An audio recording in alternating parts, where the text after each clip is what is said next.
السلام علیکم۔ آج ہم قرآن مجید کی ایک بہت ہی خاص آیت پر بات کر رہے ہیں۔ سورۃ البقرہ آیت نمبر 38۔ اس میں اللہ تعالیٰ کی طرف سے ایک وعدہ ہے، ایک ہدایت کا ذکر ہے، اور پھر اس پر چلنے والوں کے لیے فرمایا گیا کہ نہ انہیں کوئی خوف ہوگا اور نہ وہ غمگین ہوں گے۔ تو آج ذرا اس آیت کو سمجھنے کی کوشش کرتے ہیں، اس کی گہرائی میں اترتے ہیں کہ مفسرین کیا کہتے ہیں، یہ ہدایت کیا چیز ہے، اور یہ خوف اور غم سے نجات، اس کا اصل مطلب کیا ہے۔ جی وعلیکم السلام۔ بالکل، یہ آیت بہت اہم مضامین پر مشتمل ہے۔ ایک تو وہ جو آپ نے فرمایا، اترنے کا حکم ہے اس میں، پھر اللہ کی طرف سے ہدایت آنے کی شرط ہے، اور پھر اس ہدایت کی پیروی کا نتیجہ۔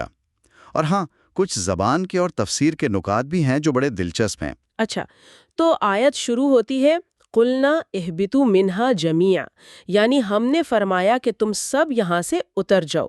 تفاسیر میں اس اترنے کے بارے میں کیا ملتا ہے؟ یہ ایک ہی دفعہ کا ذکر ہے یا کچھ فرق ہے اس میں؟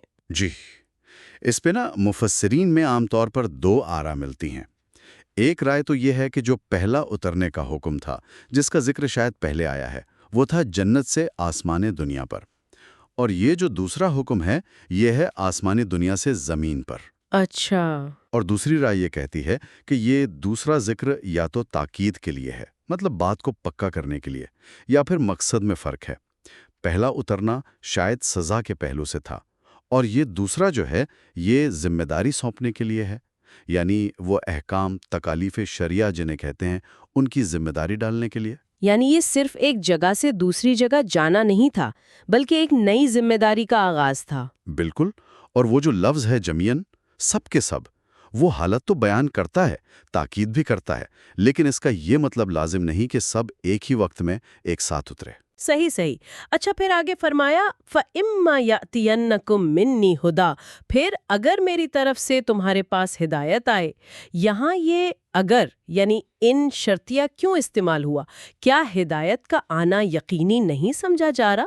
اور یہ ہدایت سے کیا مراد ہے؟ دیکھیں، اگر کا لفظ یہاں ایک اہم عقیدے کی طرف اشارہ کرتا ہے، وہ یہ کہ اللہ تعالیٰ پر عقلی طور پر یہ واجب نہیں ہے کہ وہ لازمی رسول بھیجے یا کتاب اتارے۔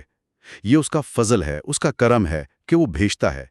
تو اگر کا لفظ اسی امکان اور فضل کو ظاہر کرتا ہے۔ اچھا۔ اور یہاں جو ماں ہے، اما میں، وہ ماں زائدہ کہلاتا ہے عربی میں، تاکید کے لیے آتا ہے، یعنی بات کی اہمیت بڑھانے کے لیے۔ اور ہدایت سے مراد بنیادی طور پر اللہ کے بھیجے ہوئے رسول اور اس کی کتابیں ہیں۔ اور یہ خطاب اگرچہ بظاہر تو آدم علیہ السلام اور ان کے ساتھیوں کو ہے، لیکن اصل میں یہ ان کی پوری اولاد یعنی تمام انسانوں کے لیے ہے۔ ٹھیک، یہ بات واضح ہو گئی، ہدایت اللہ کا فضل ہے، لیکن آپ نے شروع میں زبان کی باریکیوں کا بھی ذکر کیا تھا۔ اس حصے میں کچھ خاص ہے؟ جی، ایک بہت دلچسپ نقطہ ہے جو امام بیضاوی رحمہ اللہ نے اپنی تفسیر میں بیان کیا ہے۔ وہ فرماتے ہیں کہ اللہ تعالیٰ نے آگے فرمایا فمن تبع ہدایا، پس جو میری ہدایت کی پیروی کرے گا۔ اس سے پہلے فرمایا فَإِمَّا يَأْتِيَنَّكُم مِّنِّي ہُدًى، پھر اگر میری طرف سے تمہارے پاس کوئی ہدایت آئے۔ وہ کہتے ہیں کہ پہلے ہدن نکرہ عام لایا گیا اور بعد میں ہدایا معرفہ خاص، میری ہدایت۔ ان کے نزدیک پہلا ہدن عام ہدایت ہے اور دوسرا ہدایا وہ خاص ہدایت ہے جو رسول لاتے ہیں اور جس کی تائید عقل سلیم بھی کرتی ہے۔ اوہ، یہ تو بہت ہی گہری بات ہے۔ یعنی آپ کہہ رہے ہیں کہ ہدایت کی پیروی میں صرف مان لینا نہیں، بلکہ عقل سے سمجھنا، اس کا جائزہ لینا بھی شامل ہے۔ یہ آیت کے الفاظ سے ہی نکل رہا ہے؟ جی بالکل، یہ تفسیر اسی طرف اشارہ کرتی ہے کہ وحی اور عقل میں ٹکراؤ نہیں ہے۔ صحیح ہدایت وہی ہے جسے عقل بھی قبول کرے۔ صحیح۔ یہ صرف رسمی پیروی نہیں بلکہ سمجھ بوجھ کے ساتھ قبول کرنے کی دعوت ہے۔ زبردست۔ ہاں، وہ بعض قراتوں میں خدائے کو ہدیہ یا امالہ کے ساتھ پڑھتے ہیں۔ وہ تلفظ کا فرق ہے، لیکن یہ معنی والا پہلو زیادہ اہم ہے۔ صحیح۔ اچھا، اب آتے ہیں اس کے نتیجے پر۔ فرمایا فَلَا خَوْفٌ عَلَيْهِمْ وَلَا هُمْ يَحْزَنُونَ، تو انہیں نہ کچھ ڈر ہوگا اور نہ وہ کبھی غمگین ہوں گے۔ خوف اور غم، یہ تو ہم عام زندگی میں بھی استعمال کرتے ہیں، لیکن یہاں قرآن کے سیاق و سباق میں ان میں کیا فرق ہے؟